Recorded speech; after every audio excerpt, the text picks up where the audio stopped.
up, guys? n0thing Gilbert here, and today I'm going to talk about stopping a rush or anti-rush protocols. Now, a lot of people when they play a spot don't realize the implications of their spawn, the nades they have, and what type of utility and guns the other team has. So I figured what better map to do than Dust2 since it just got reinstated into the map pool, and I'm going to talk a little bit about how I would stop rushes at the A-bomb site. So first things first, one of the common fallacies of certain bomb sites is that whoever is responsible for that position is the only one who should be coordinating to stop the rush there. Long A is a prime example of this. Just because you might have two cap players and a long player in terms of spots that are decided on, it doesn't mean in the beginning of the round that you're not all trying to stop the rush. So at a pro level, obviously, or on a team level, it's going to be a little bit different than when you're solo queuing. So I'm going to give you some key aspects to look at, and then you guys could try to take that into your solo queues and hopefully get some teammates on the same page. Or with your team, a lot of these will really help you guys figure out your beginning of the round protocols. So the first step, obviously, that you want to establish is what kind of round is it? Is it a gun round or is it a save round for the opponents? Because that's going to change how they're going to rush you, right? You want to identify whether they have pistols or guns. And then second of all, what utility do you have? And then third of all, what's your spawn? All three of these things need to be processed right away in spawn. And the more you do this, guys, it sounds like a lot, but it's going to get easier. So the first step is, okay, what's my spawn? Now, this is one of the better spawns for stopping long rush, right? If you're the long player back here and your A player has a spawn up there, this is where my point comes to play. You want to make sure he now is the priority up here for stopping the long rush. So I'm going to show you how I would go about this.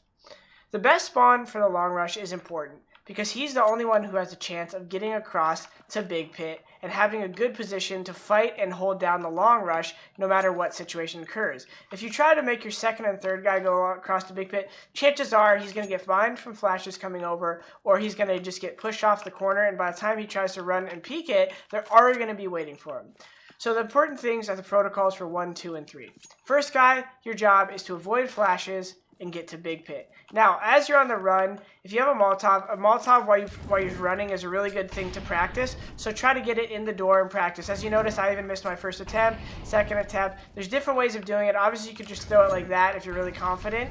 But you could try to practice the strafing throw, which is sometimes difficult to get in the door. Either way, your goal is to throw a Molotov and try to get to Big Pit. If you don't have a Molotov and HE works well, just try to throw it. You can stop really quick and turn. As you're running as that first guy, try to run backwards when you get to this point for a second so that you dodge as many flashes as you can before you cross to the pit. Alright? Second guy, you're going to want to be holding flashes for the Big Pit guy. Now, if he has an op as the best spawn, it's entirely possible that you just run backwards as the first spawn and then turn and take a shot here. But either way, you want to make sure your second guy is throwing flashes that complement you. If you're running to Big Pit, you want your second player to throw either a flash like this if you're opping. So if you're opping, you want him to throw something behind you so that you can peek with it. And if you're rifling, you want him to throw something maybe at the door, so he would step out here, so that as they're looking, they get blind, and you're not worried about looking at them, right? So you're going to run, turn from the flashes like this, throw your nade, and you're not worried about getting blind because your job is to just get here while being alive. All right, and in terms of that op flash, you want to maybe line one up perfectly. I think you could throw one off the corner of the sign like this, and it should work for this guy. Yeah, it'll hit the guy if he's blind. You got to be careful. He's very tight on the wall. You could throw one even shallow, and you can come up with these flashes on your own time, guys. Go on a server like I did, turn on SV_grenade trajectory 1 and SV cheats, and practice these nades.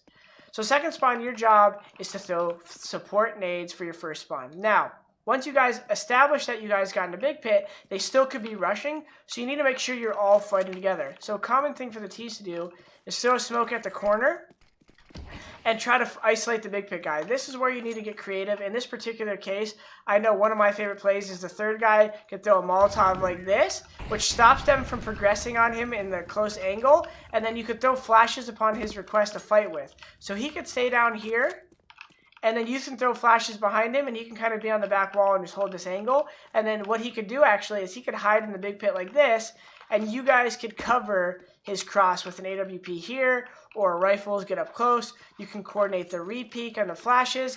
And then after you stop the rush, guys, the next step is always, okay, are they all clear?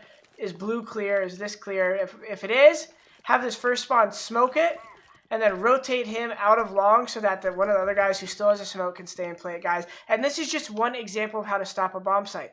Anytime you're playing a bomb site, you want to make sure you're going over the protocols. If it's B, I'm not going to really go into this in depth, but if it's B, go over how you're going to stop the flashes at the beginning of the round. If you're the third spawn here at A, like I was just talking about, make sure he knows what to do as the first spawn. And obviously, if you're solo queuing, this would be an idea. You don't have all the spawns for flashes, so just ask, hey, can someone flash? Get the comms, get the positivity up, guys, and try to get someone to help, and then get creative. If you're the first spawn and you don't think you could rely on nades, at least have a plan. So you could throw maybe a smoke like this, turn from them, and then this will help you, and then throw your own flash, and then try to peek with it, and then fight these guys who are blind when they're out here. Either way, guys, come up with your own protocols for stopping long rushes, and you're going to find a higher success rate on the CT side.